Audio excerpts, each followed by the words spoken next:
Alrighty, welcome everybody. I'm going to be doing a Link to the Past standard randomizer here today.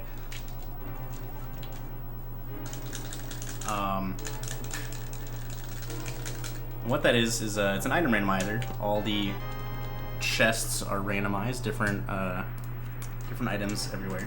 The objective is to collect all 7 crystals, which gives you access into Ganon's tower, beat Ganon's tower, and kill Ganon. The crystals and pendants are all shuffled, so the 7 dungeons you do need to beat are different every time. So normally the uncle gives you a sword, but in this version he gives you a random weapon, which is one of 6 or 7 different weapons. So this time I got the hammer, which is pretty nice. Ooh, full magic refill too. And a nice early glove. Alright. So in the standard mode of the randomizer, you're forced to do the escape early. There's another mode called open mode, which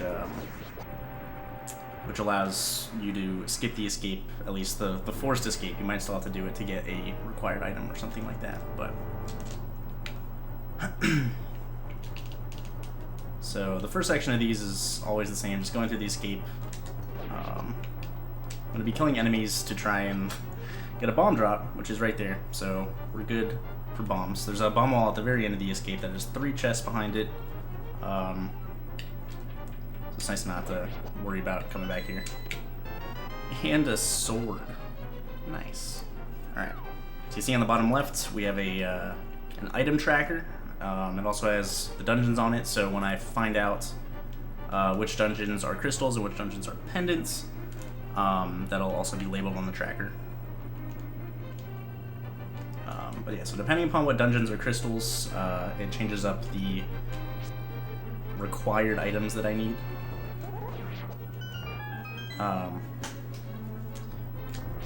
I did this wrong. That's fine. There are a couple items that are always required, like the hammer, the bow, the Titan's mitts, the moon pearl, at least the master sword, and then everything, and a fire source, and the hookshot. Other than that, it's all very dependent upon, you know, what the seed gives you and how it lays items out, things like that.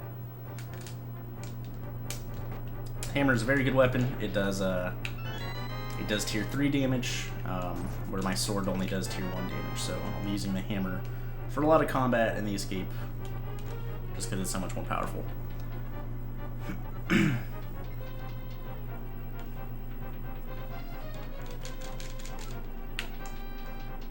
But so this game has a lot of hard, like, item locks, in terms of, like, you know, you can't check X locations, or you can't beat these dungeons without items. So it makes for a really good randomizer, because you can get an item and it opens up a ton of locations for you. So you have to, like, figure out what the best way to, you know, route, whether it's like beating a dungeon or checking overworld stuff. Generally, you want to play with, like, you know, highest item density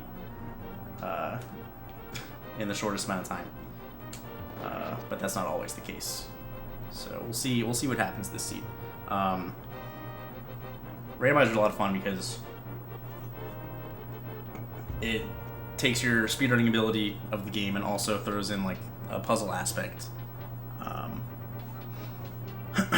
where, you know, you have to figure out what the game wants you to do, where it wants you to go, and find all these items, and, you know, it takes a lot of on-the-fly thinking, decision making, and it really piques a lot of people's interest because of that. It's not just a raw speedrun.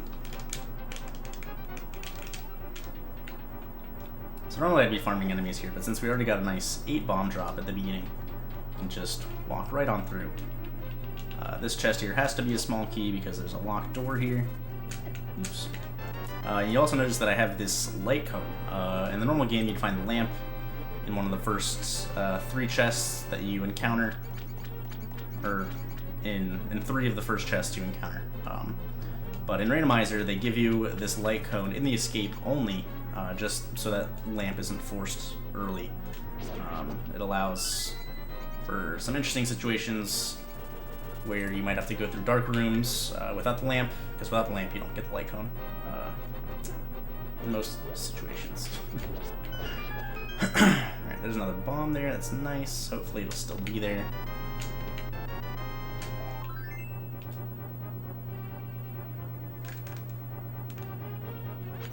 Alright. So nothing too good in that left wall, so the bombs weren't super necessary, but it's nice to just get it out of the way. Don't have to think about coming back there. So generally, after the escape, people will go to Kakariko. There's a ton of chests in Kakariko that you can check in a matter of minutes. So it's a pretty big hotspot. And what you get here in Kakariko is generally you're gonna start figuring out what exactly you want to do dungeon-wise. So taking a look at the map here, it'll show me what dungeons are what. So we have a red crystal at Eastern and a pendant at Desert. So what the red crystal signifies is, in the normal game, you need crystals 5 and 6 to unlock the super bomb in the Dark World Bomb Shop, which allows you to get the gold sword and silver arrows. So to replicate that in Randomizer, you get 2 items from the Pyramid Fairy, just like in the normal game, and you still need crystals 5 and 6 to get the super bombs. So those crystals are labeled differently on the map to make it easier to find them more quickly. Heart piece, don't need that. I have a sword. I should not be picking up those bushes. And we got Titan's Mitts. Alright, so that's cool. That's a big chest location opener.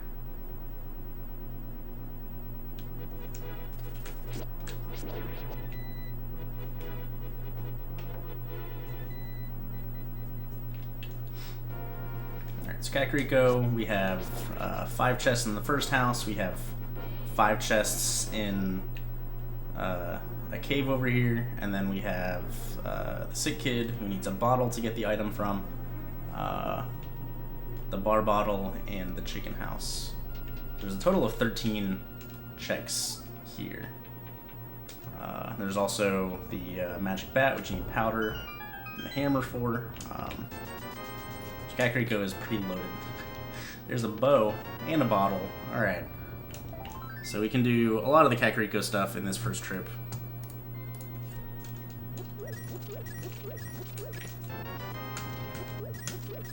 Alright.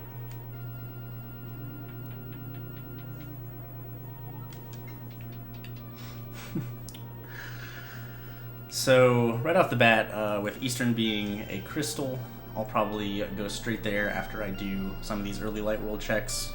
I have to beat Eastern at some point anyways, and even though I don't have the lamp, I can pretty easily navigate the dark rooms that are in that dungeon.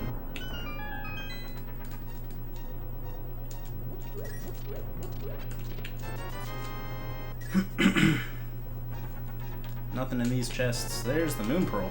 Alright, so there's the Dark World access. The 8.5 minute mark. Goodness gracious.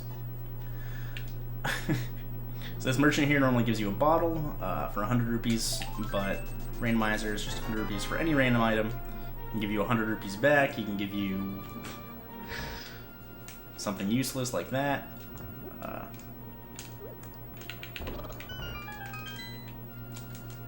Alright.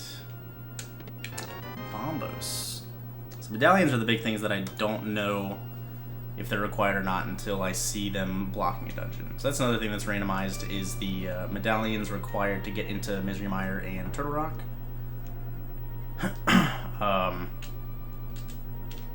Normally you need Ether for Mire, Misery Mire, and Quake for Turtle Rock, but the requirements are randomized, so there's a 33% chance that both of them are the same, which is ideal. So we're going to come down here, we're going to check the library item. Normally there's the book, but be anything except for boots. You need the boots to get it. so it cannot be boots. Nice 50 rupees, we don't need that.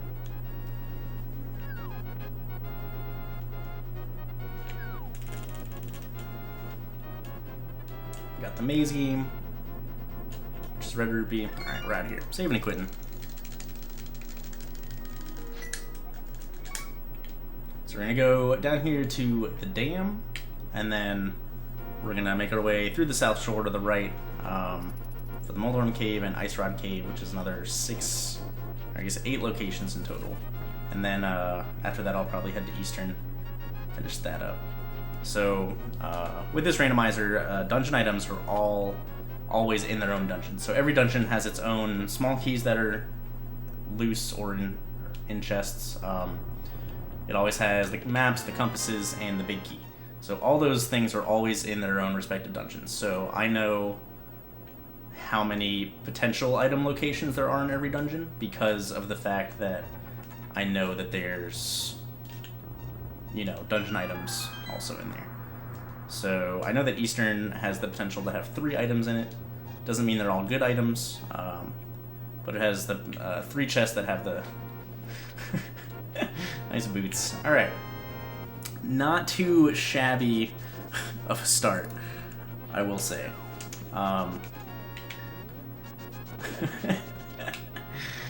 Alright, so boot speeds the overall movement up quite a bit, as does the flute. Boots can also be required to beat certain dungeons. Well, it can be required to beat Desert and Misery Mire in some cases, and then it's also required to, you know, it opens up some locations. There's probably going to be nothing in here, yeah. I don't have too much money, so I don't know if I want a fake flipper here or not. Fake flipper is a glitch where you jump in the water 1 pixel away from the screen transition, and that allows you to move into the screen transition while you're in the water, and the game doesn't really know what to do because you transition while in the water, so it just allows you to swim. But in that glitch state, if you get hit, you will die because Randomizer programmed it to kill you instead of hard lock your game like it normally would. So we're just gonna save and quit out of here and head to Eastern.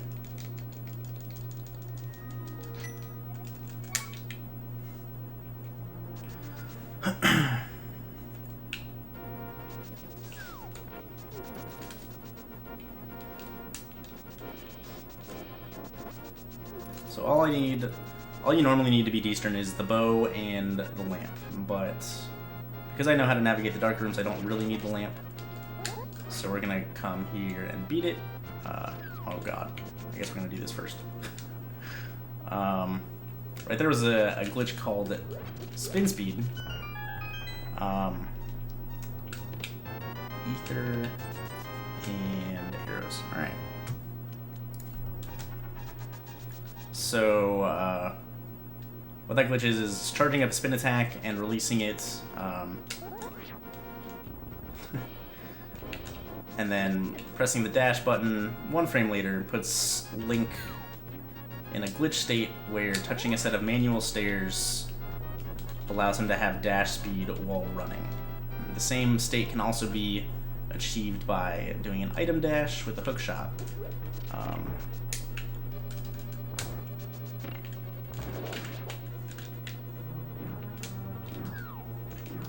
So Eastern Palace, the music is also changed.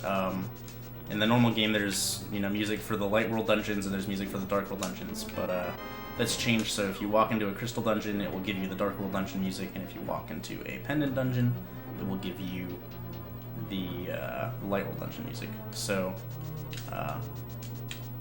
if you forgot to look at the map or something like that, it's a good way to tell what prize the dungeon you're in has. So the dark rooms that I'm going to be doing here are never required. You will never be forced to do them. The randomizer puts it, the way the item logic places things, you will never be required to do any sort of glitches or any sort of sequence breaks, things like that. So it can be done by people of all skill levels, which is a really cool thing about Randomizer. That it's very it has a low ceiling of entry. Or did I say that right? It's very easy to get into. You don't need to have too much knowledge of the game other than, you know, how the basic things work and, you know, item locations and stuff like that. So I got 2 items so far. So if this is another item, which it is not.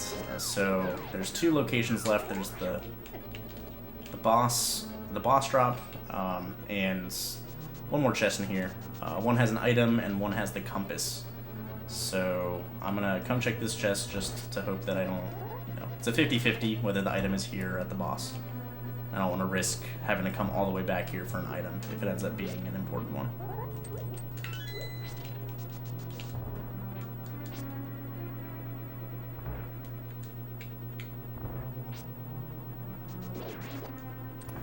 Okay. I'm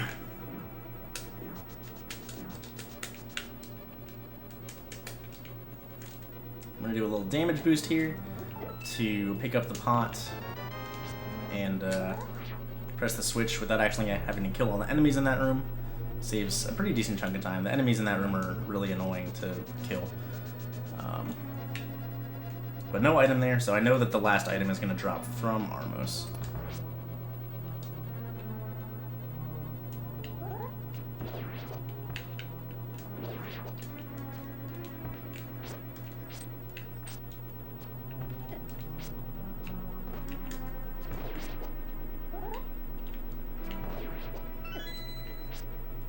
So that didn't go too well, but we recovered, so it's fine.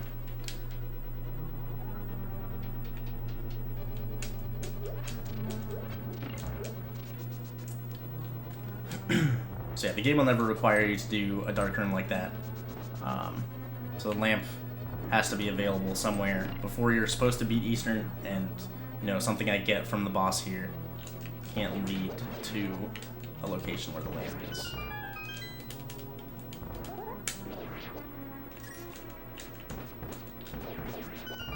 Plenty of arrows.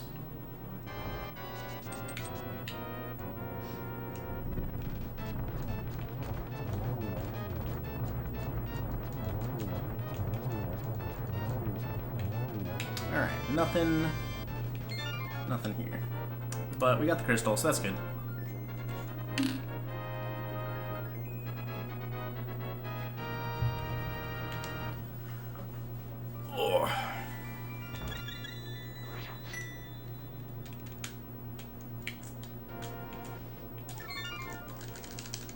So with the Titan's Mints, I'm probably going to go straight to the Dark World. There's a couple things I can check here. I can check King's Tomb over here with the Titan's Mints and the boots. And I can also check the Bonk Rocks. And then we'll make our way to the Dark World.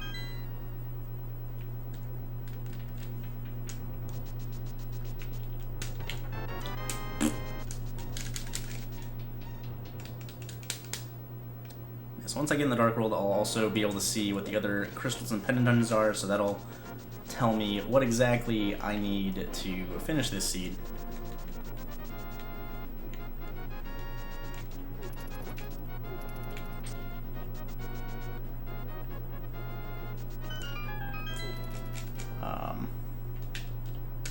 That way I can like make a mental note in my head of what exactly I still need, what I should do, things like that.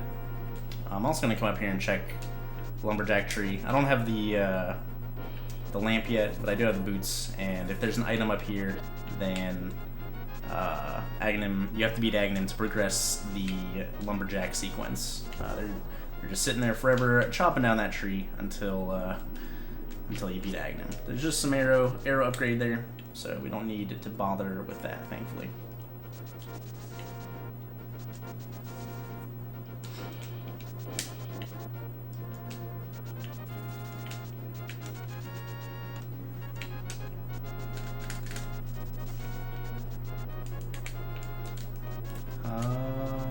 Can't do anything else in Kakariko. I don't have the flute, I don't have magic powder, so everything in Kakariko is done until further notice.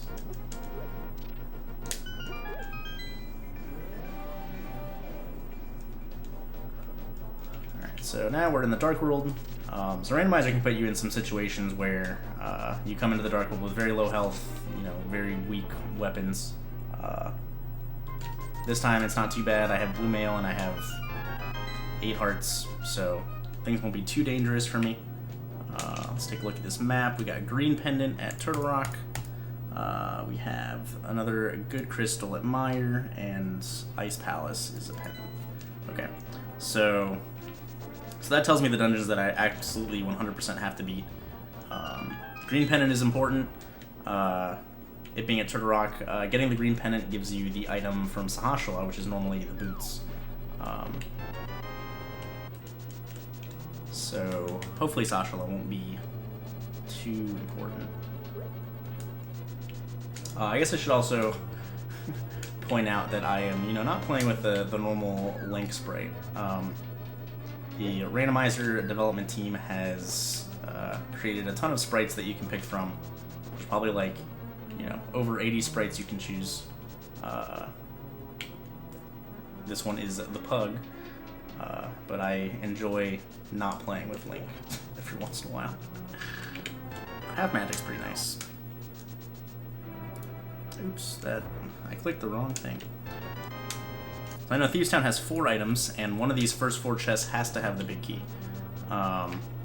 Because you need the big key to progress past this first square of rooms. So we got 1 item, we got a small key, we got a big key, and we got a compass, I think. So I know that there's 3 items in the back of this dungeon.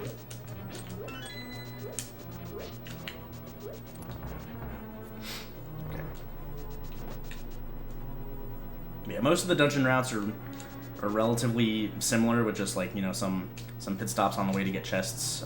But some of the dungeons actually you end up having to go pretty far out of the way to get some of the chest locations.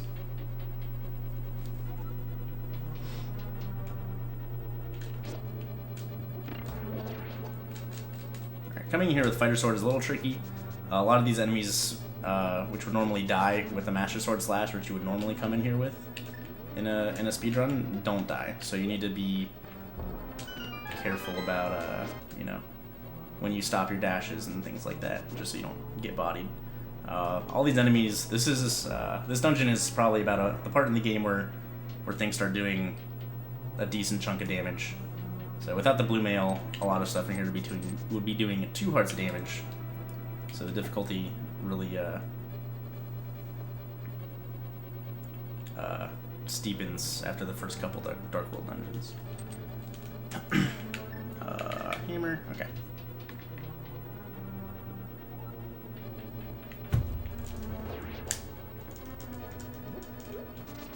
So we gotta save this nice maiden. You're gonna notice that she looks a little pale. Depending upon what sprite you pick, the game pulls the color from your sprite. So because the Pug is quite pale, she is also quite pale. There are some very interesting little quirks about this game that I didn't really know about until Randomizer came out like that. Heart piece. So that should be all the items. The boss drop should be either the map or the compass. I don't know which one I didn't get in the front, but it shouldn't be anything useful. So that'll be it for this dungeon. Oops. 3.5 hearts. So blind is generally one of the most difficult bosses for people playing this game for the first time or playing casually, because it seems very, very random. But if you get all these hits as quickly as possible, you can actually keep blind on a script, so the fight goes the same way every time. And by holding my sword out and poking the head, you can get hits right as the iframes run out. And easy peasy. Easy peasy. Yep, so there's the map.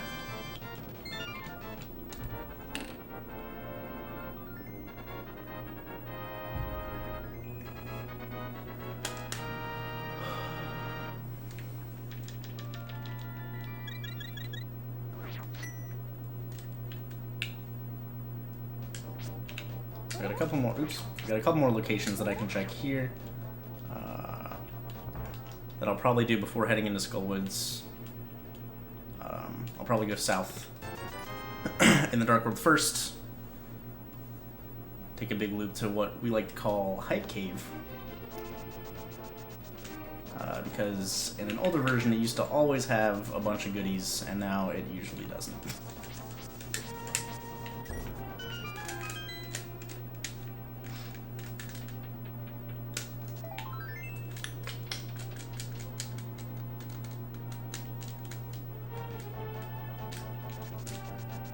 I do have the hammer, I do have Titan's Myth, so we're going to come over here. We'll do Hammer Peg real quick, just to get this out of the way. I don't have the mirror, so I don't really want to do the Smith sequence yet. It's pretty time-consuming to do without the mirror, so we'll hold off on that for now.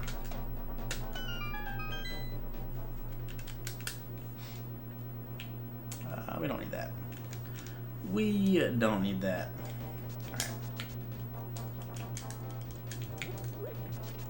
Yeah, Randomizer has been around for probably close to 2 years now. It's been through a lot of changes, a lot of development, and it's become a lot larger than anyone initially involved really thought it would be. So here's the digging game. Normally, this is a heart piece game. It's very random whether you get the heart piece or not. But in Randomizer, the item is guaranteed to pop out in the first 30 digs, so you can guarantee getting the item from the first game that you play. There's a nice, there's a nice fire rod. All right, so I can go beat Skull Woods now, if I would like.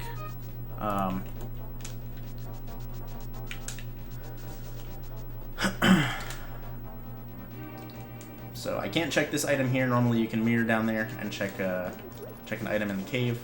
We can't do that yet, so we're just gonna skip it. Talk to this guy. So the gold bombs and arrows that you see aren't in the normal game. They are arrow and bomb capacity upgrades, which allow me to hold more of that weapon.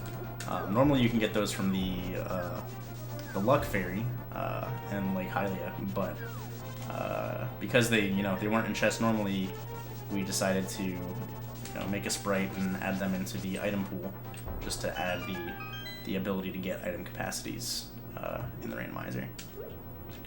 Alright, here's the Hype Cave. Got the generous guy with the 5 rupees for free. Oh man, this is good. This is real good. Alright, we got 85 rupees from that nice cave. Alright. It was really hype. So let's go beat Skull Woods. It's another crystal dungeon that I have to do. Skull Woods only has 2 items in it though, so it's usually a relatively quick check.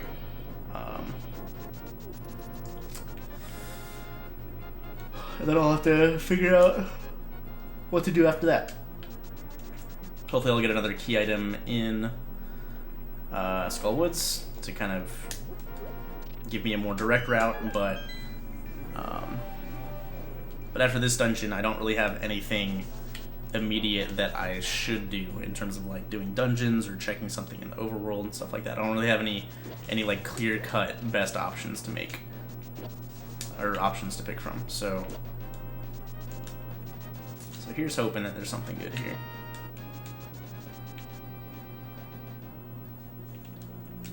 I do have I don't have Canis Mario.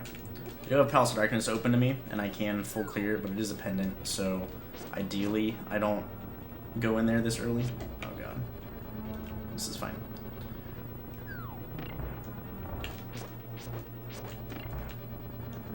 Everything's fine. Small key.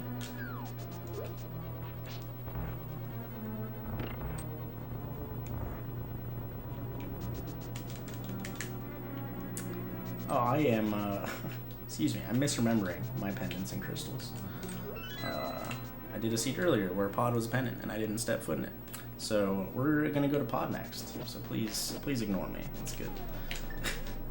It's the one problem about doing more than one of these a day, is a lot of the information can just get jumbled in my head. So I'm constantly, thinking and stuff like that, so I could easily mix up different information from a randomizer that I played earlier. But it's fine. Big key. Okay, cool.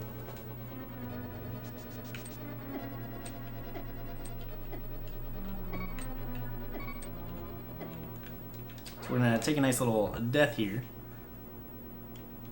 Just because it takes a while to get back to the front of this dungeon to go beat the boss. It's a little quicker.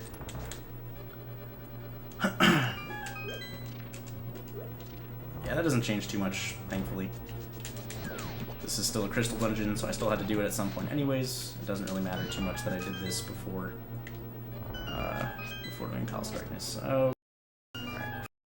Everything's fine. We don't need the small key from that guy. Although I should probably get it, but not a huge deal.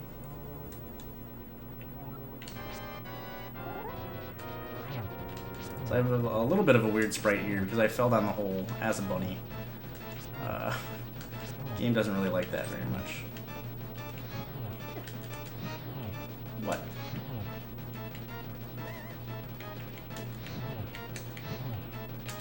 Alright. So Mothula is a weird boss where if you slash Mothula into spikes, it actually does no damage because Mothula is programmed to not take spike damage. So it can lead to some very finicky fights. You just have to make sure, you know, to attack Mothula when it's in the middle of the room. Make sure to do damage.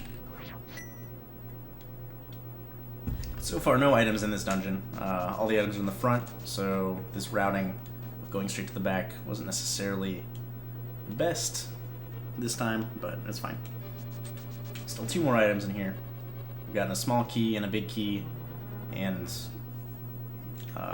one of the map or compasses.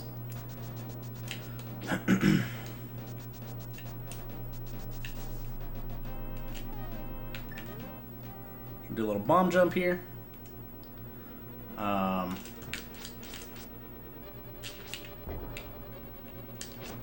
Lining up 2 pixels away from the pit will allow me to bomb jump over it. Not really a glitch, but it's not necessarily an intended, you know, game mechanic. No small key here, so I'm gonna have to actually go around the long way.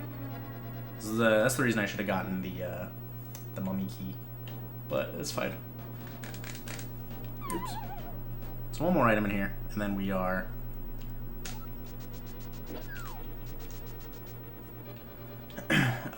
out of here, off to Palace of Darkness. There's a small key. Item's gonna be in the last chest I check. That's a good feel.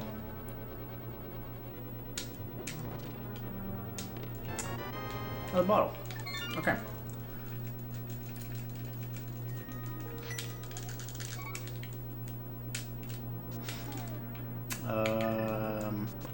So we got a bunch of items early, but haven't really gotten too much since then.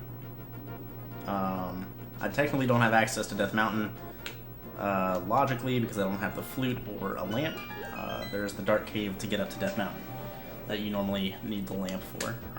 So I'm assuming Palace of Darkness is going to have something important for me.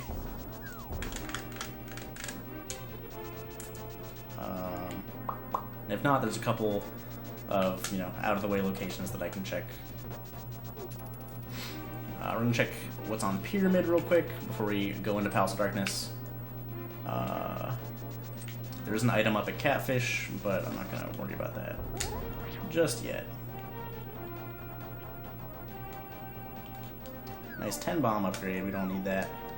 We got plenty of bombs.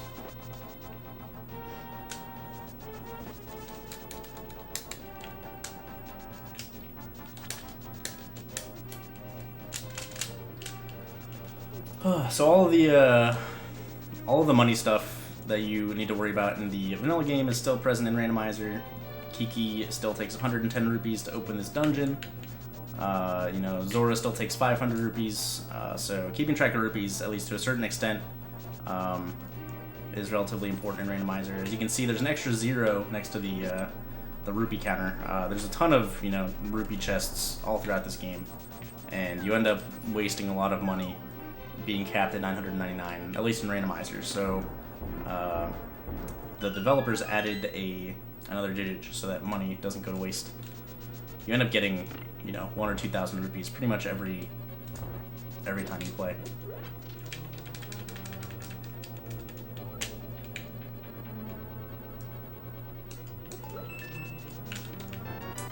Alright, we got a key. So if you don't get a key in that first chest, you need the bow to advance any more in the dungeon, because you can't go through this first locked door. But because I got a small key, and I also have the bow, so it didn't really matter whether I got a small key or not. It's just a little tidbit of, like, small little things that you might not necessarily think about just having, you know, game knowledge. There's a lot of really small things that you wouldn't necessarily think of. The map. Alright, we're gonna do this dumb thing. I'm gonna try to hover. I went too far.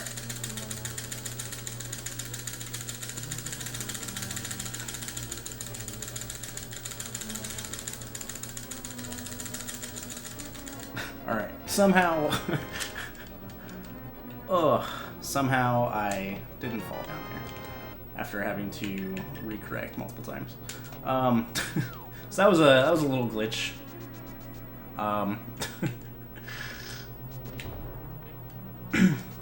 Basically, the game has some weird priorities, where dashing takes priority over falling. And so I essentially didn't give the game enough time to recognize that I was over a pit and should be falling by only having the dash button unpressed for 1/60th of a second. So that's cool. It's a fun little glitch.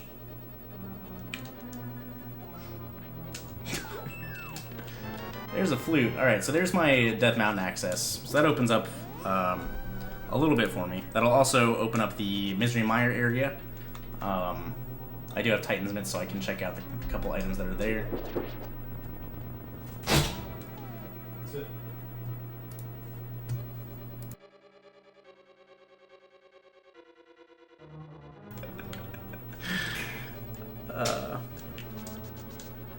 Alright. So, that was my roommate, I apologize. I forgot to hit the switch. That's fine. Everything's fine. We go to the back of the dungeon. We still don't have the big key, and there's still a good bit of items in here.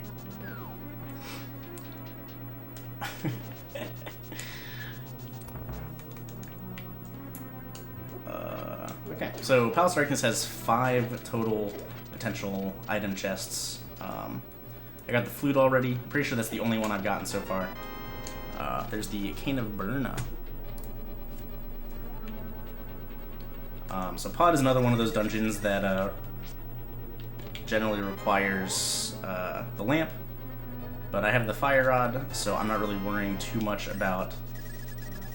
I actually want to get some of these rupees. I'm not worrying too much about lamp requirements anymore. Just because I already have a fire source, so they're not super important to me, since fire source is always required, but it doesn't have to be it doesn't matter whether it's the lamp or the fire rod. So up here is one of the more difficult dark rooms. Over here there's a dark maze. There's 2 chests, and it leads you to the big chest. There aren't any torches in here for me to light, so I have to use my little sword sparkle to guide my way through. Alright, we got an empty, invisible chest there that had the big key in it. Some of the dungeon items don't have, or like don't show up in the dark, for whatever reason. Okay. Thought I got lost there for a second, but we're fine. Here's the second chest. That's probably the compass. It wasn't the compass. There's nothing important.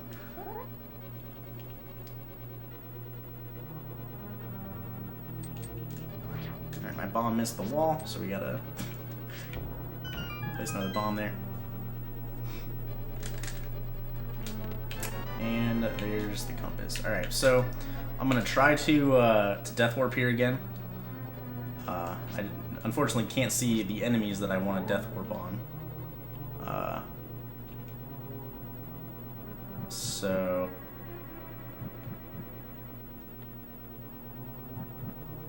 I released the fairy. Oh, I got the fairy. That's unfortunate. Alright. So we're just gonna leave.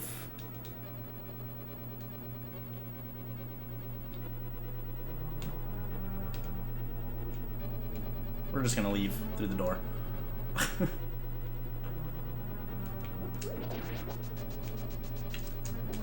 Alright, everything's fine. So I will need to hit this switch down here, which is relatively simple. Alright, now I can go to the boss. I have a shield now, so it looks like the item that I got in the dark was a shield. So, good. Shields aren't super useful, but I'll take having a shield over not having a shield. At least this tiny one. We call it the Fisher Price shield because it doesn't really do that much. Right, we get a little break time here. There's a little cutscene where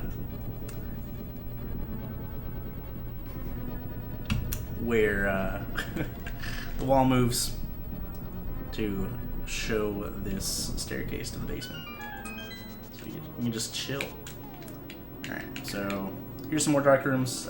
These dark rooms aren't too bad as long as you have the fire rod, but without the fire rod they can be pretty troublesome.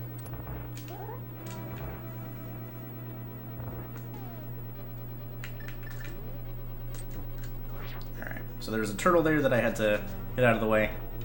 And then here I'm going to hammer to the left, and there's a torch right there that I can light. So this is one of the more difficult dark rooms if you don't have a fire rod. But thankfully I did, so it makes it relatively trivial as long as you know where the torches are, of course. So this room is the middle of the rupee basement that I was just in not too long ago. There's 2 rows of turtles that I'm just going to walk through, take some damage from, to get to the top of this room for the boss. Yeah, as I said earlier, none of these dark rooms are required, so somewhere the lamp was available, or the lamp is available before I am, like, the flute was in the front half of this dungeon, which didn't require the lamp. So the lamp could be behind the flute somewhere. But I won't know where it is until I find it. But yeah, so anything I find in a dark room or behind a dark room, like the Thomasaur drops an item here, you know, that item couldn't lead me to the lamp because that would require the dark room to be done to find the lamp. Alright, so 4 crystals down, 42 minutes in, that's not too shabby. Not too shabby.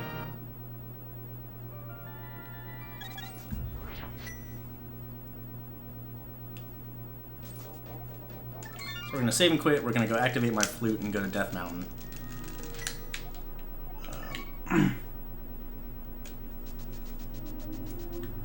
Yeah, so the lamp could be in the mire area, the lamp could be up on Death Mountain somewhere. There could be an item on Death Mountain or the mire area that leads to the lamp somewhere, but I don't know. We'll find out shortly. Hopefully. So I say that, like, you know, having the lamp's not required for me personally anymore, but it's nice to have. It's a big, like, it's one of those quality of life items that is just nice to have because it makes some rooms in certain dungeons much easier to do.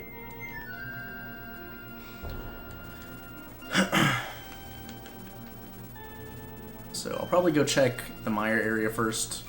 I do have to beat mire, so I can check to see what medallion it needs. If it needs Quake, I do still need to find Quake. I also still need the Canis Maria to actually beat it. Yeah, hovering like I did in Palace of Darkness, it's Ether, so I can go in there if I would want to. But hovering is also no glitches are ever required to beat any of these. So any of the glitches you see me do, you know, some glitches definitely help in terms of, you know, figuring out, you know, where you want to go, but they are never required. So Flippers there is pretty nice. I can check a bunch of water locations. That also opens up Ice Palace to me, which is a pendant, but I have to keep that in mind. So I'm also going to come up here with the flute. We're we're gonna go into the old man cave, which is normally a dark cave that you need a lamp for. But saving the old man gives you the Death Mountain save point. So while I'm up here, I might as well just get the save point so I can more quickly traverse up to Death Mountain.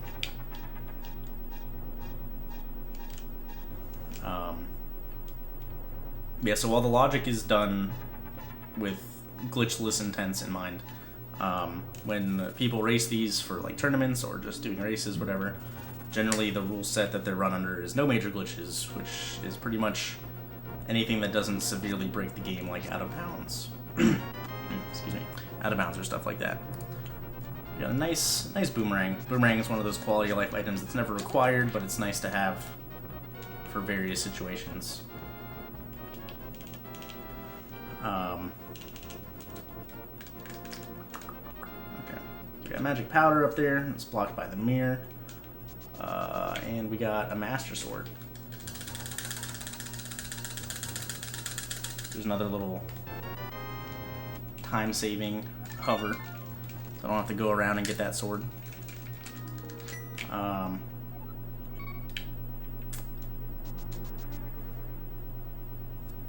So let's see, what else can I... Let's do the flipper stuff. I just got the flippers. Let's do the flipper stuff. So with the flippers, I can check the hobo under the bridge who gives you an item, and also take a look at the this like Hylia ledge item. I also do have enough money for Zora, so hopefully I'll be getting some sort of progression item here.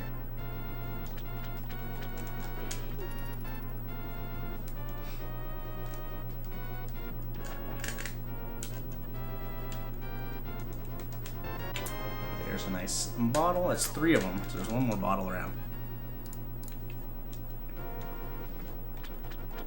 But so if there's nothing here, I don't have access to Tower of Hera.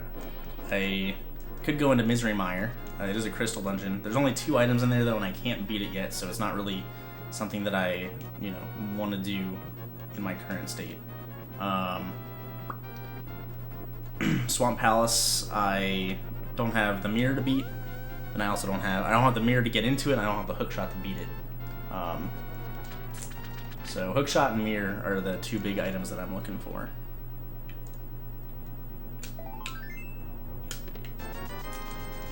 Alright, there's some more money. So there's 2 more items left. There's the item that Zora gives you and the Zora ledge item. If nothing's here, then there's a couple things I can do, but they're all like not necessarily fun things that I want to do. They're all like 1 or 2 off locations that take a while to do. But ideally I would skip. But let's see what Zora's got.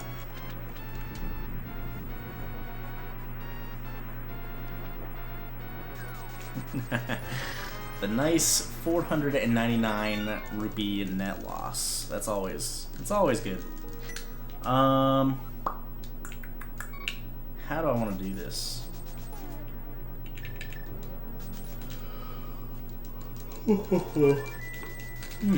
Okay, so let's just come here real quick. I don't have the book, so I can't get into desert anyways, but I can check 1 item that's here. With our good buddy Agana, sorry. It's just chilling in this cave, hiding a heart piece normally.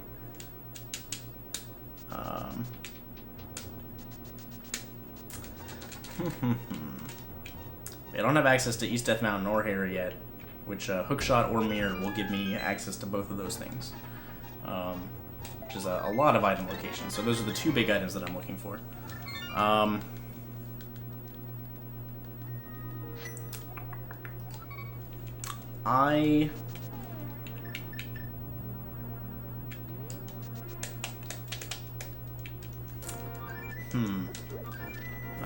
I guess let's go into Ice Palace.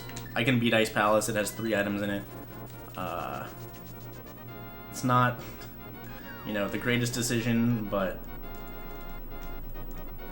everything else is like 1 or 2 items that take several minutes, which is pretty much just what Ice Palace is.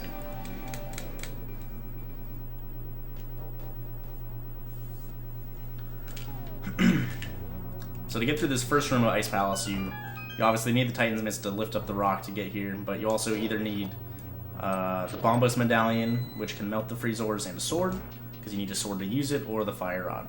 So there's a bunch of blocks that you can also, that have multiple different ways to get through them, that you wouldn't normally encounter playing this game normally.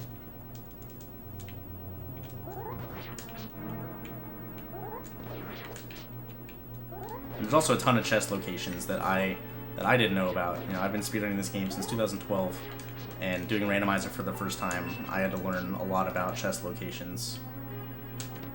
Alright, so there's one item. There's 3 items in Ice Palace. So, keeping track of that, especially because I don't have to beat this dungeon necessarily. Once I get the 3rd item, I can just leave. You know, if the 2nd item I end up finding is like Hookshot or Mirror or something like that, I might leave after finding 2 items, but we'll see. It depends upon the mood I'm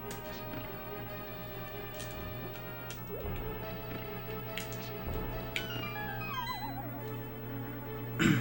But so the pendants are important to keep in mind, because getting all 3 pendants unlocks the pedestal item. Normally you get the Master Sword there, but because the green pendant is Turtle Rock in this particular seed, Turtle Rock requires a ton of items to beat.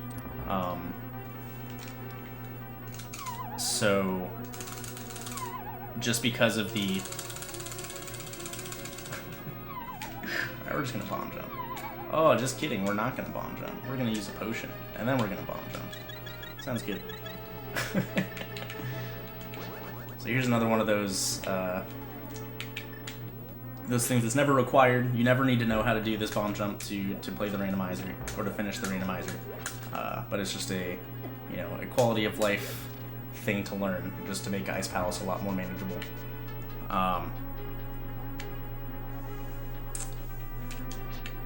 What was I saying? Oh yeah, so because Turtle Rock has such heavy requirements normally, the likelihood that Pedestal is going to have an item is relatively low, because I need either the Hookshot or the Mirror to even get to Turtle Rock. So that's one of the items that I need to beat the game. I also need Cane of Samaria to even do anything in there, which is another item that I need. So the amount of items that can even be on the pedestal is relatively low. Big key. Okay, so we're gonna go this way.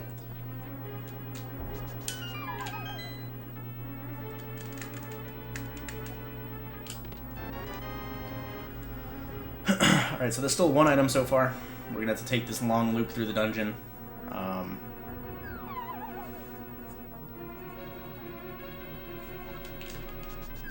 could choose to beat Cold Stare now, but then that would put me back at the beginning of the dungeon once I beat him, and would require, some backtracking. So...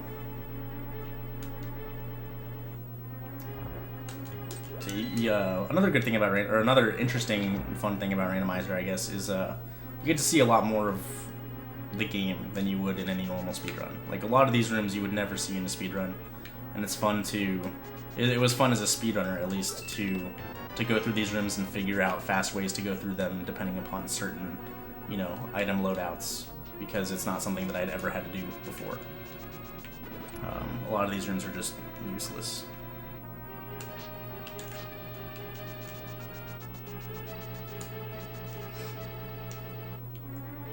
So this room normally, a lot of the stuff I'm doing now is currently out of logic, because you normally need the hookshot to get across this gap. And with no small key early, I didn't have easy access to the right side of this dungeon. So this is also going to be a sequence break, as is killing Cold Stare. So hookshot or Cane of Samaria can't be here currently. Obviously, if I do get Cane of Samaria or Hookshot somewhere in here, that is a pretty big tell on, where something else is. But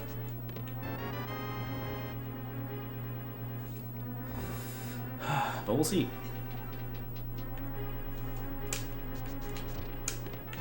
There's Quake. Interesting.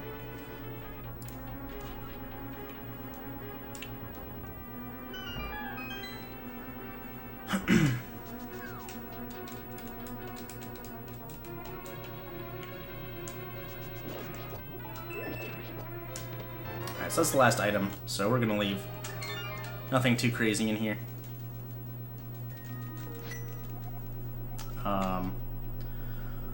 Alright, let's go. Let's do the Smith sequence. So normally you would like to do the Smith sequence with the mirror because it allows you to do it much more quickly. But just like in the normal game, actually, if you talk to the frog that you need to take to the light world, you can actually save and quit, and the frog stays with you. And because I don't have a mirror, and I haven't been Aghanim, the game actually doesn't have that Dark World save and quit point. So whenever I'm in the Dark World and I need to get back to the Light World, I'm required to save and quit at the moment. And that's to prevent soft locks, you know, without having the mirror, or, you know, without having beaten Aghanim, stuff like that. That way you still have full access to both worlds.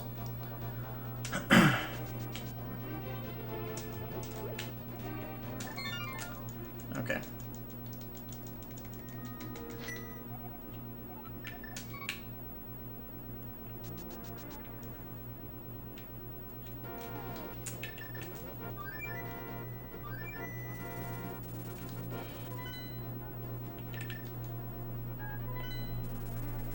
Alright.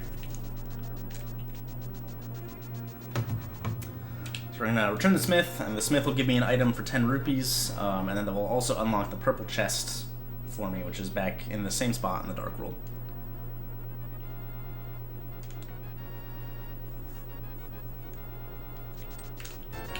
That is a nice nothing.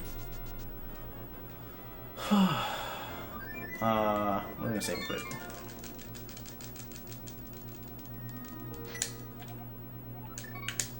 So, one location that I can do that I probably should have done earlier, but I didn't really think about it, is Spike Cave.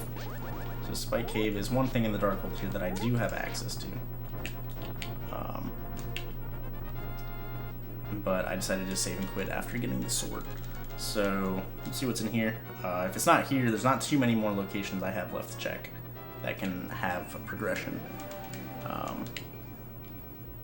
I can go into Misery Mire and check stuff. I can do the purple chest. I can do catfish, and then that's pretty much it.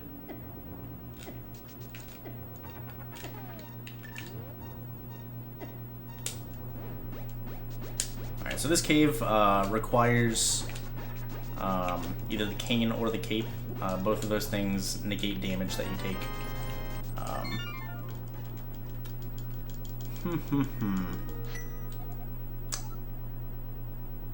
Alright, so let's go get that purple chest.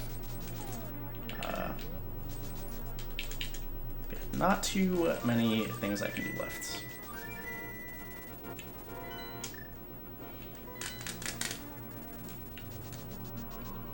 Yeah, there's a number of things that I could get that would actually open up locations for me. I could get the book, which would open up desert for me. Obviously, mirror and hookshot would open up a ton.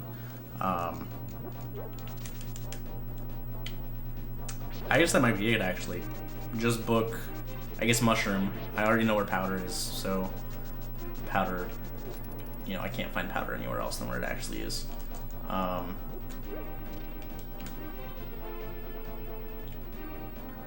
Should probably save and quit here, but that's fine. We'll just go this way. Actually, no, I need to save and quit here. Things in the light roll. Yeah, book would open up desert. I guess lamp would open up some potential locations in Misery Mire. I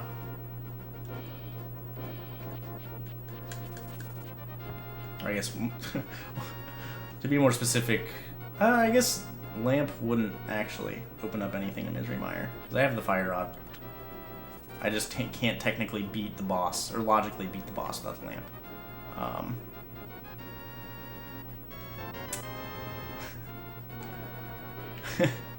Interesting.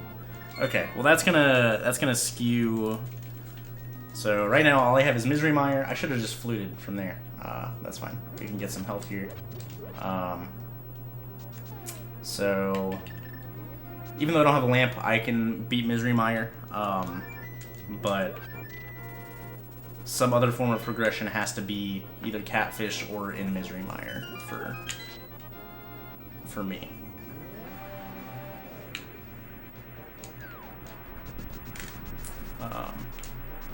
So this has been interesting. We have ether. Okay.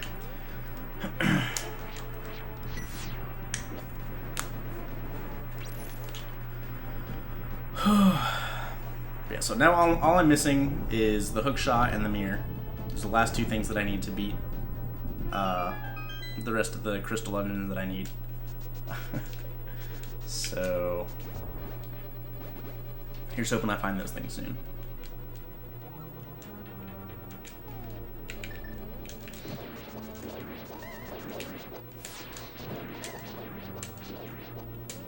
Okay, we're gonna get this fairy, even though I only am one hard down. Nice to have sword beams in this dungeon.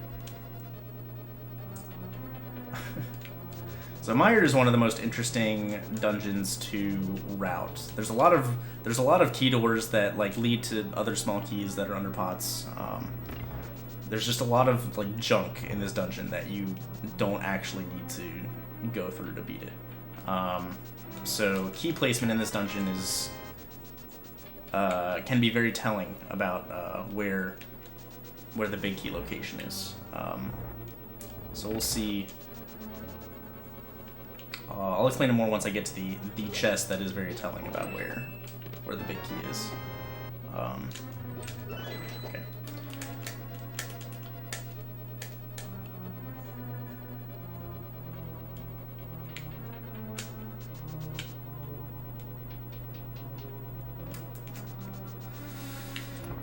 Still no lamp also is a little interesting.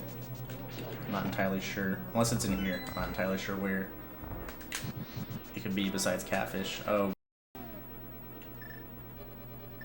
I need to go get this magic refill, I think. We'll see if I have enough magic for this. Nope. Okay. So we need to get the magic refill. That is fine. We have half magic, so that magic refill will last me quite a while.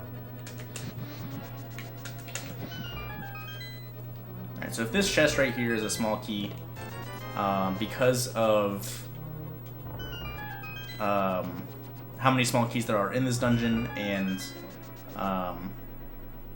you know how many locked doors it takes to open to get to that room. If there's a small key there, you know you can tell based on process of elimination that the big key is in its normal spot behind the movable wall from the torches. Mire is just so weirdly laid out that you can end up key locking yourself if that's not the case. Alright, with a big key, we can actually go beat the dungeon if we want to. I can also come here and check the big chest. I already found the red rupee here, and there's the hook shot. Okay, so so that's the second item in here, so I know that none of the other chests can have anything important for me. So without the lamp, I'm gonna come down here and try to beat Vitreous. I only have the Master Sword. I don't have too much health, but I'm gonna do the best I can. But so what Hookshot does is that opens up all of East Death Mountain for me, which is Light World and Dark World. There's, gosh, probably like 16 checks in total in those two spots. All right.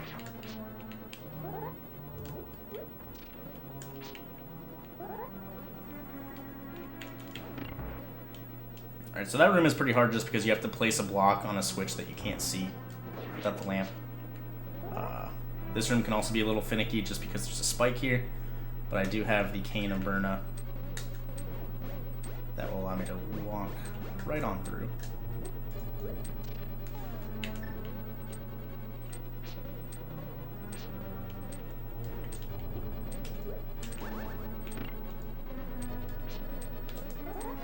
Okay.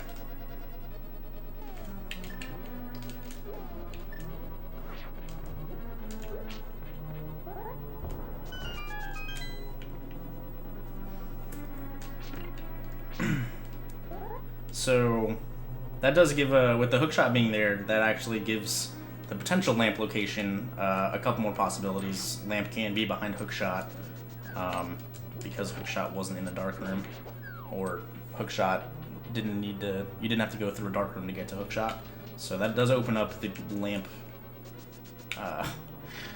possibilities a little bit. Alright.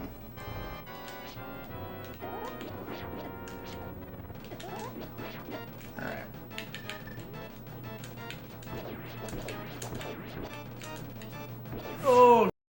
Alright, everything's fine.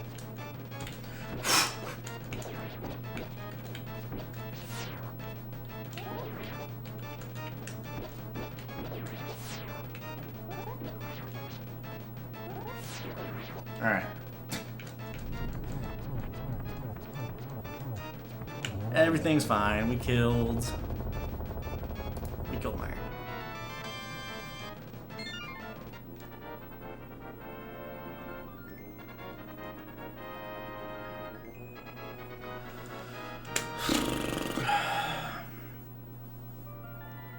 Alright, so now with the hookshot, our obvious next stop is going to be Death Mountain. We can go beat Hera while we're up there. I can also full clear Death Mountain.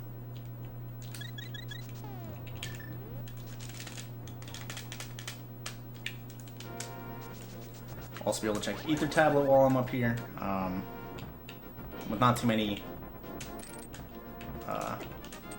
all I need is the mirror at this point to be able to finish the game. So all I'm looking for is the mirror. Once I find the mirror, I don't really have to check anything else. Although finding a better sword would be nice, finding silver arrows would be nice.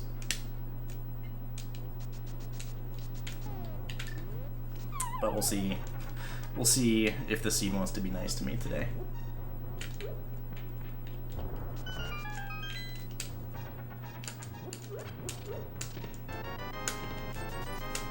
Alright.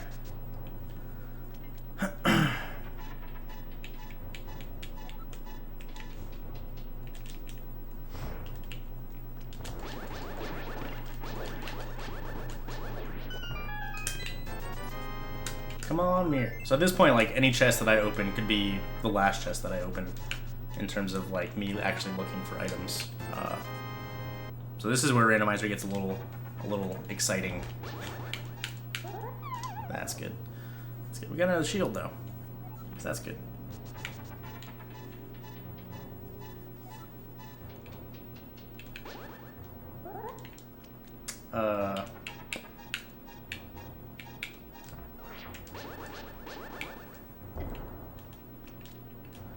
Okay.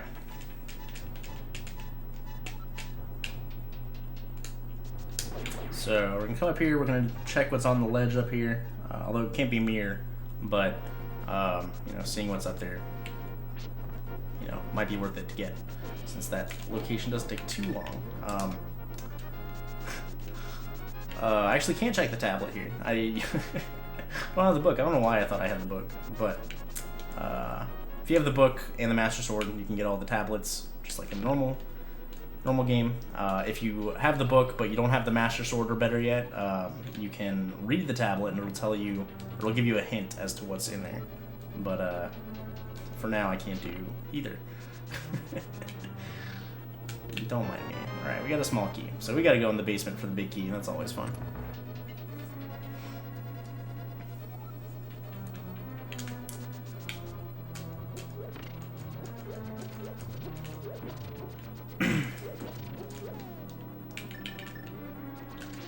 I don't have sword beams. What did I get hit by? Besides that tile. Right, here's another break time. You get to sit here on these pegs. Being on top of the pegs while they're up gives you constant invulnerability frames, so I can just chill here.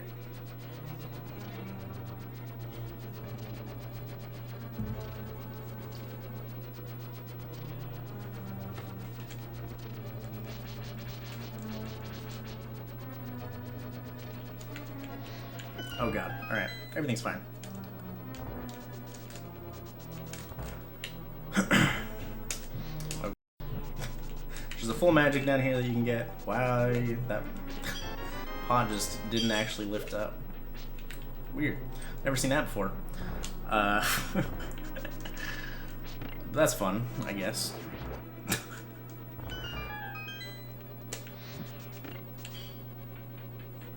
This game's a little broken.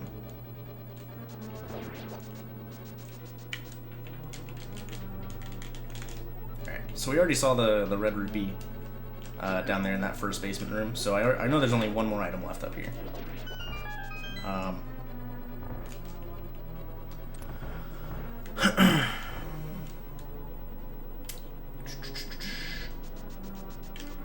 And then once I find the one more item, I can go kill Moldorm, and then we'll go check the rest of Death Mountain.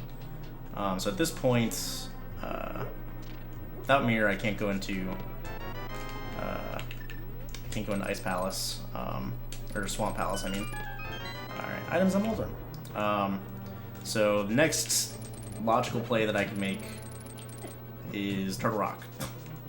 There's not too much else that's even worth it for me to do at this point if I don't find Mirror in here. Oh, I actually have the pixel.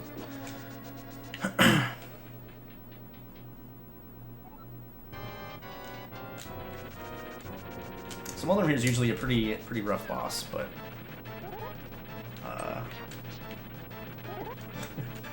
I say as Moldorm owns me. We're just gonna equip the hammer and own him right back. There we go. Easy peasy.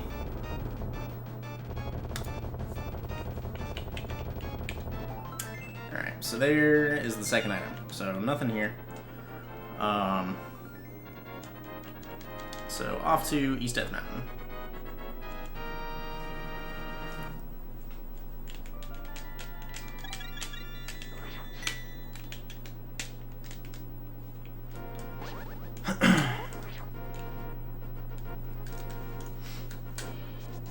So East Death Mountain has 6 items readily available to me, and then Turtle Rock, which has I should have gone to the Turtle Rock, or that's fine. Which has 5 more items, 6 if I, well, Mimic Cave needs the mirror, so that can't be something that's required for me. So Turtle Rock would have 5 more potential items for me to find.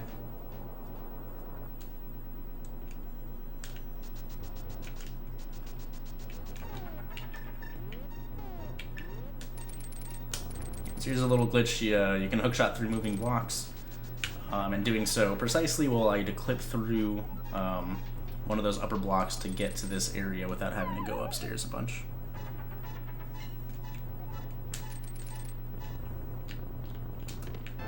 Red boomerang.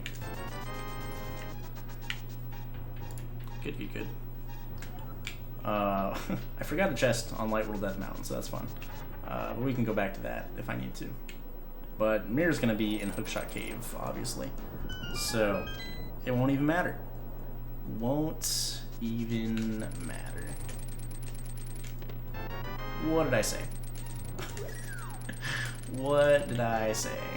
Alright, so that's all we need. We're in go mode, which is a term, and silver arrows. It's pretty hot. Alright, so, it's a term coined by the randomizer community to indicate that you don't have to find any more items to beat the game. We are good to go. So off to Swamp Palace, last crystal we need to beat, and then we can head to Ganon's Tower.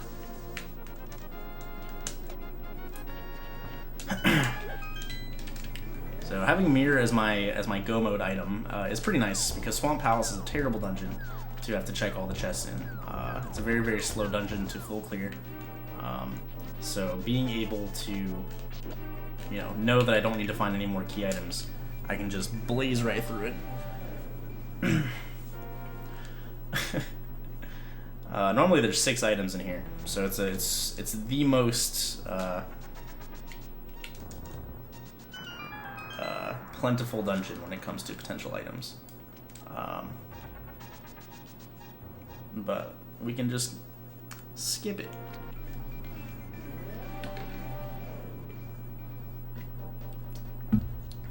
Nice thing about Swamp is that you don't even need the big key. The big key is only used in one place in this dungeon, and that's to open the big chest, which normally has a hookshot in it. But because we already have the hookshot, we don't even need to find it. We can just go straight to the end. I'm not too worried about having a better sword or anything. I do have to check a bunch of chests in Ganon's Tower normally, and there can very well be a sword there, so I'm not going to really go out of my way too much in this dungeon to open chests in hopes of finding a sword. Sword is really the only thing that will help me at this point. in terms of speeding things up. The difference between Tempered and Master Sword is pretty significant.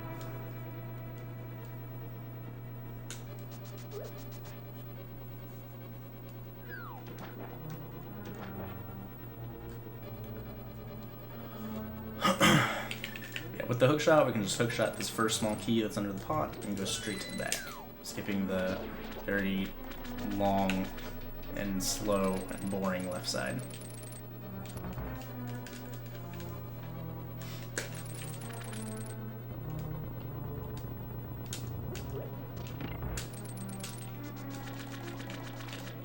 I actually want those arrows.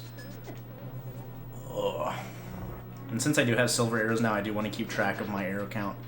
It takes 4 silver arrows to kill Ganon at the end, so I want to make sure I have at least 4 going into that fight. And I do need to use some in Ganon's tower. And I'll use 1 in here to kill the boss, hopefully, so I don't mess it up. So there's 2 chests down here that are really quick, and there's also hearts in here, so I'm going to get these in hopes that I find a better sword. There's the cape. And then there's 1 chest in here that's real quick with this pushable block. There's another fairy. There's our 4th bottle. So that's a little safety blanket, I suppose.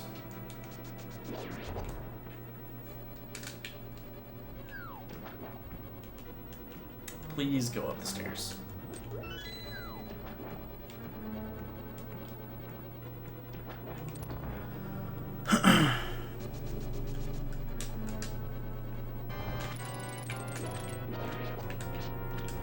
Oh god.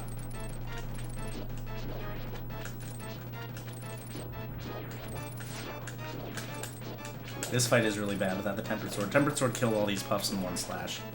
So this fight is just real slow without it.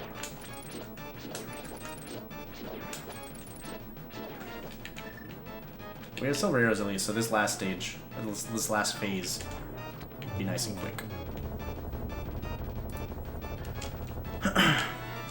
And the map. Alright.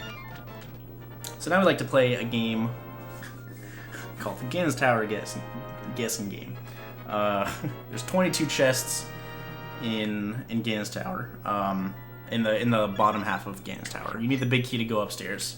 So we'll generally play a guessing game. Picking a number between 1 and 22. How many locations I'll have to check before finding the Ganon's Tower big key. All you need in Ganon's Tower is a big key and at least 1 small key before you can go upstairs and beat the rest of the dungeon, assuming you have all the items you need to beat Ganon's Tower, which is just the bow and a fire source for upstairs. Alright, that worked. Cool. And the hook shot, of course.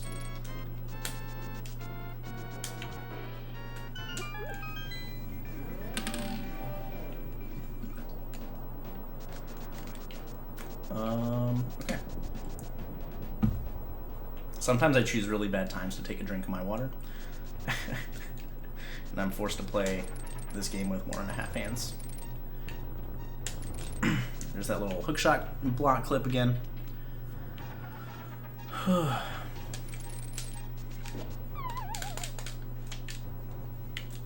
Yeah, so we're wrapping up this seed.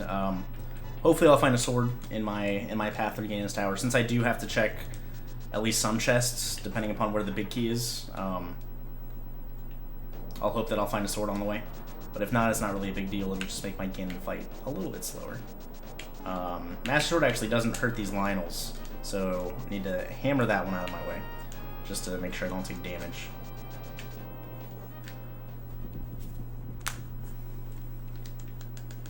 This is a pretty quick seed.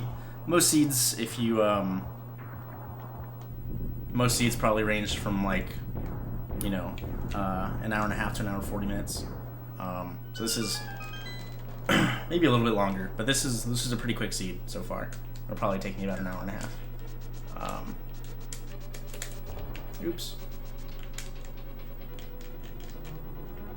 And then you guys will get to see the custom credits that got made, which which are a ton of fun. Alright, so we got one small key over here. That's 2 chest locations so far. If you get a small key on the right side, you can choose to go farther down the right side. There's 5 chests over there. But I usually opt to go left here just because of the greater number of possible locations. It's, you know, everyone has their own preferences. Some people always go left or go right if they get a small key there. Some people don't. Alright. So there's the bombs on the torch, which is number 3, and we got 4, 5, 6, and 7 here. There's that sword I was looking for. So that'll make Ganon nice and easy. Though I have sword beams right now and I really don't want them.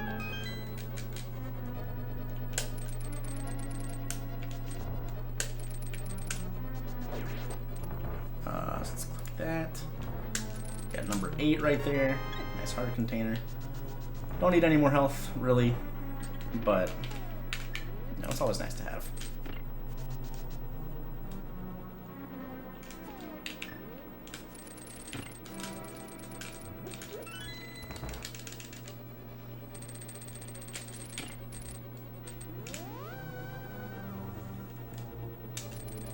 Coming up here we have location 9, and then we have a room that we like to call the Rando Room. This room is often not seen in casual play, and never seen in a speedrun, so a lot of people only know about it because of Randomizer. There's just 4 chests over here.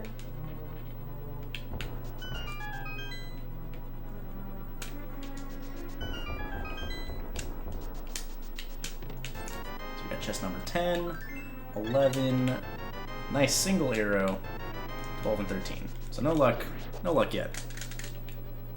Starting to look like that right side play might have been the better choice here, but we'll see.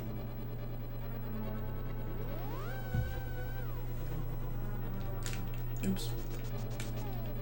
With a nice little bonk here, we can we cannot skip the warp.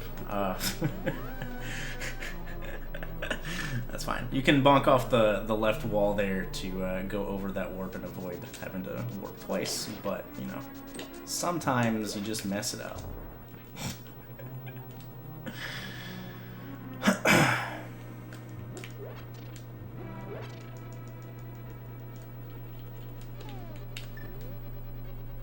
This guy will come out of here after a while.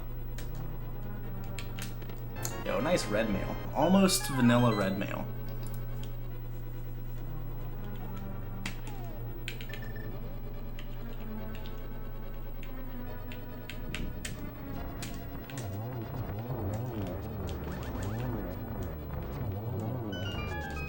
Alright, let's see, 15, 16, and 17. Nothing. Alright, to the right side we go.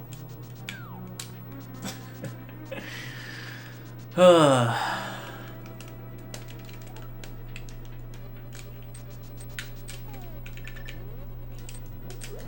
also need Cane of Samari to get to this right side, which isn't always required depending upon whether you need to beat Misery Mire and Turtle Rock or not.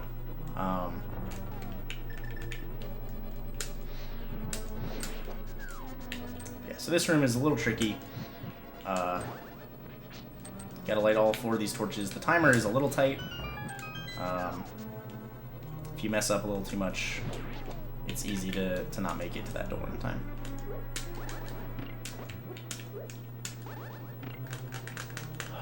Alright, please don't be tile room. There's 18. There's 19.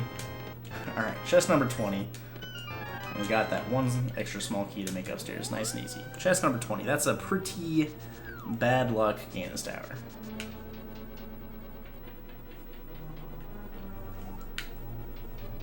But here we are. We're on our way. Wrapping this bad boy up. So, Ganon's Tower at this point is all about execution. You know, there's nothing else I have to check. There's just a lot of rooms where you have to kill all the enemies to progress. So, it's a lot about, you know, knowing enemy patterns and how to react to certain RNGs and stuff like that. So, from this point on, it's just a straight up execution battle.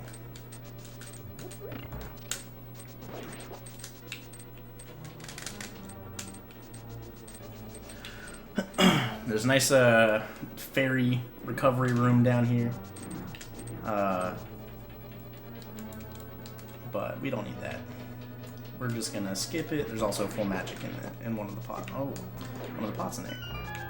So this is this set of rooms is what we call the Gauntlet. It's 5 straight rooms where you have to kill all the enemies in them to advance. And there's BMOS everywhere. There's ice floors. There's conveyors. There's a whole ton of bad stuff that make clearing these rooms quickly relatively difficult. If something goes wrong, things can go very wrong very quickly.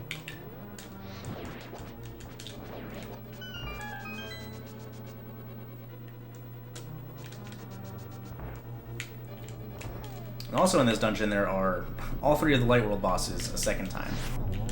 We fought Armos on an ice floor earlier.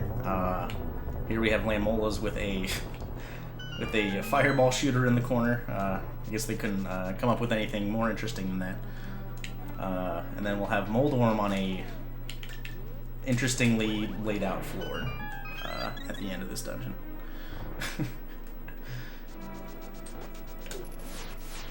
And then these Wizzrobe Rooms are some of the coolest rooms for me. When I first watched a speedrun of A Link to the Past, watching the King of Samaria used to kill 3 or 4 Wizzrobes at the same time, essentially, in a room was really, really fascinating to me.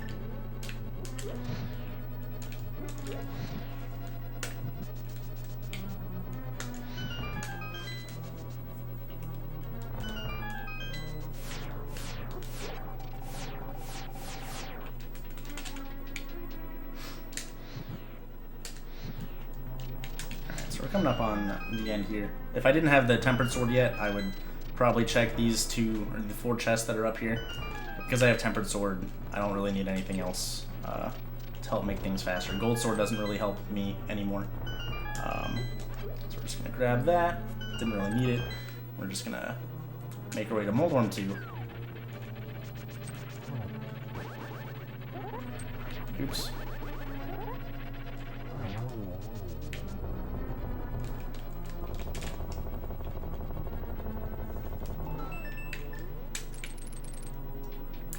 And that's the one thing you need the hookshot for in this dungeon, so that's why hookshot is always required. There's that big gap that you can't bomb jump across, so unless you can hover, hookshot is always a required item. I hovered enough earlier, so I didn't really feel like hovering Moldworm 2. Wanted to kill that stupid little worm for giving me trouble earlier, Alright, so this is Aghanim 2. We didn't see Aghanim 1 because we didn't have to kill him, but this fight is actually relatively difficult to do quickly. Keeping track of these cycles and positioning yourself. Playing tennis with 3 balls is a little difficult, but that was a fine fight.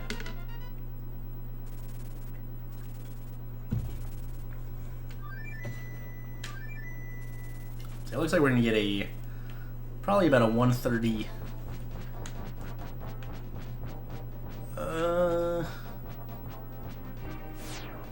Could be a 131 if this Ganon is bad, but we'll see. No, it'll probably be like a 130, 35 or so. I forgot I had silver arrows. So Ganon fight is pretty quick.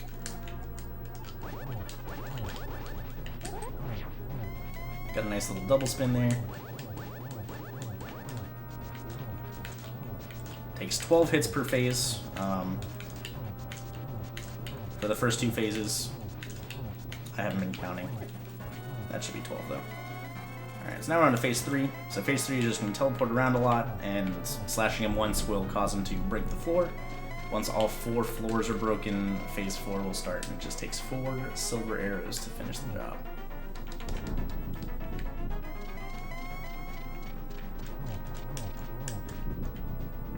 The 12 hits I was talking about is just for the Tempered Sword. It takes 6 with the Gold Sword and 12 spin attacks with the Master Sword.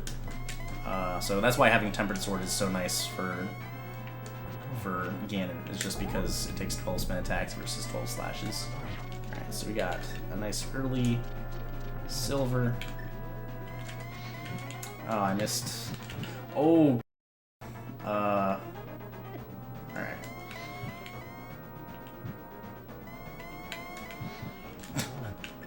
That was close.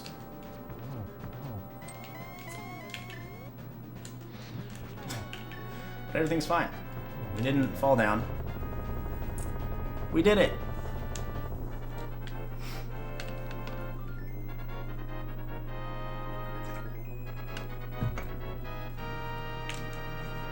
So just walk up into the Triforce room, and there we go.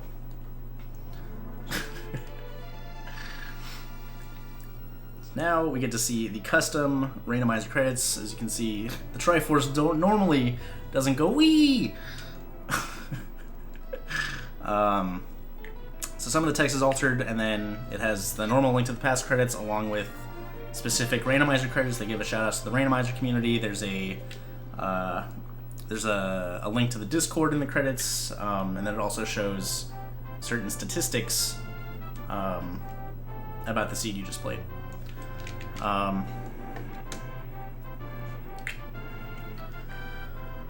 So yeah, it's nice to see you get, like, you know, item collection rate, in-game time, you know, when you got your first sword, when you got, you know, various other items.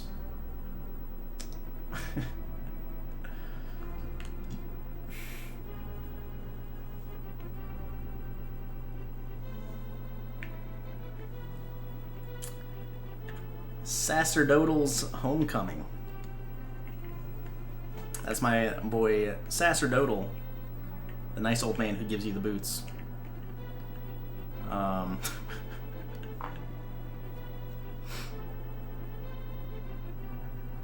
bully makes a friend.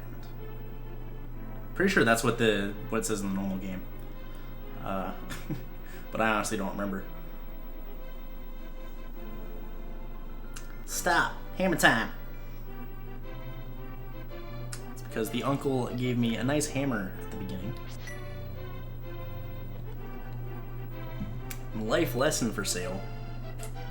Never spend $500 to get $1 in return. It's a nice life lesson for all you guys watching out there.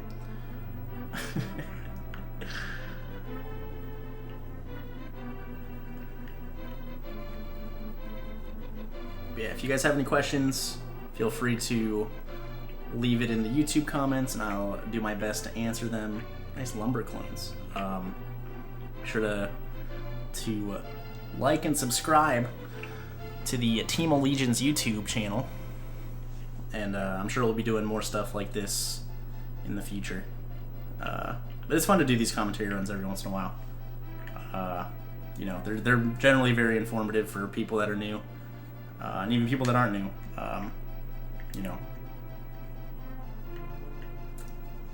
it's always nice to spread the knowledge around.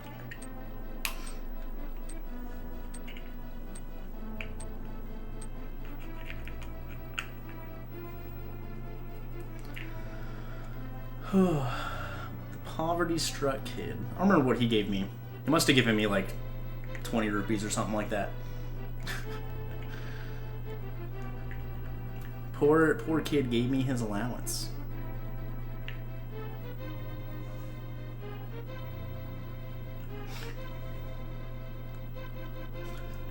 Gary the old man. The nameless old man, just chilling on Death Mountain, all by his lonesome.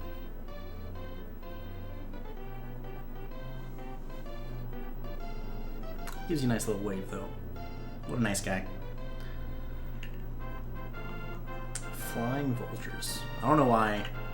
I guess there's nothing good to name this screen, really. And the rupee horde sleeps again. There are just some rupees in the pedestal. Thankfully, nothing important today.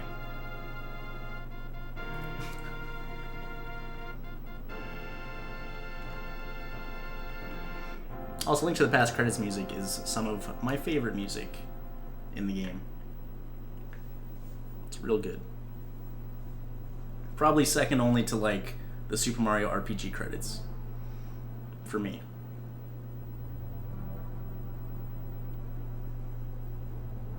Alright, So it's going to have the original game staff, and then it'll have a bunch of randomizer stuff at the bottom. I'm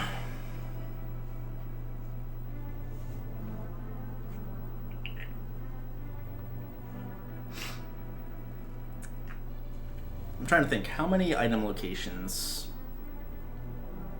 If I had to guess how many item locations I checked...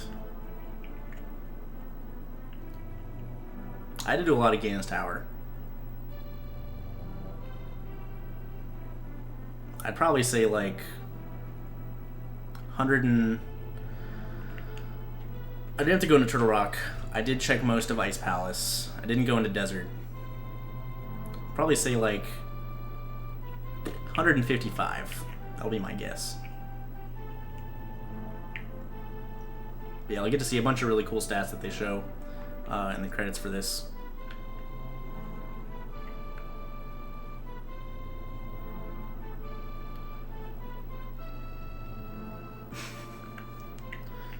I don't keep count while I'm playing, I promise. But yeah, I checked a lot of, like, I got really walled by hookshot, so I checked pretty much everything that was available to me up to that point, except for one thing, I think, which was just catfish. Man.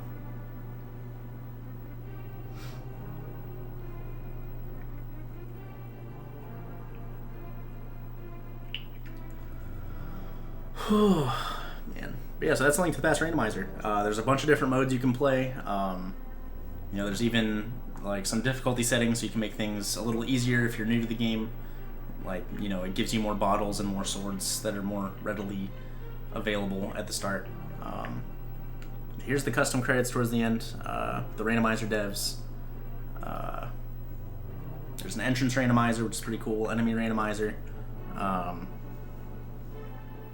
And then just a nice shout out to the community and people that helped make this randomizer what it is today after starting 2 years ago.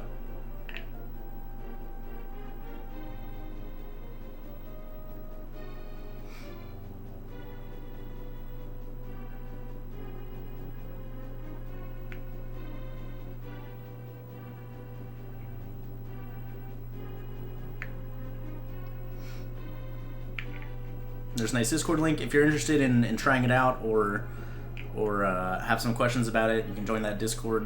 You know, there's a ton of helpful people in there that are always more than willing to get you set up and answer your questions. Yeah, so we got in-game timers for the first sword and boots, flute and mirror. Mirror being the late one. Also tells you boss kills, what sword you had when you killed them, which is a pretty neat stat. We got the Gaines's Tower Big Key. It was number 20 because I saw what was on the torch but never got it. How many bonks and save and quits? I died once, but that was intentional. 305 menu time is pretty not great. Alright, here we go. What did I say, 155? Oof, 152. It's close. Yeah, so that's Link to the Past randomizer. Hope you guys enjoyed it. Catch you guys next time.